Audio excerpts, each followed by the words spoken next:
İmam Həsən Müctəba əleyhissalam Fitr bayramı günü oynayan, zarafatlaşan və gülən bir qrup insanı görərkən buyurdu: Allah Taala Ramazan ayını bəndələrinin yarış meydanı qərar vermişdi. Bu ayda bəndələr daha çox itaət və ibadət etməklə onun razılığını qazanmaq üçün yarışarlar. Bir dəstə insan yarışı qazanar və feyzə çatar.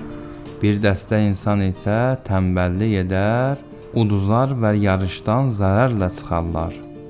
Çox təəccüb edirəm o şəxsə ki, möhsünlərin, ehsan edənlərin savab qazandığı və faydasız işlərlə məşğul olanların zərərə uğradığı bir gündə oynayır və gülür.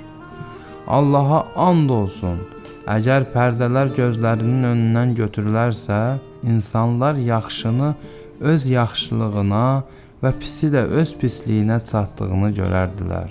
Sonra isə imam yoluna davam etdi.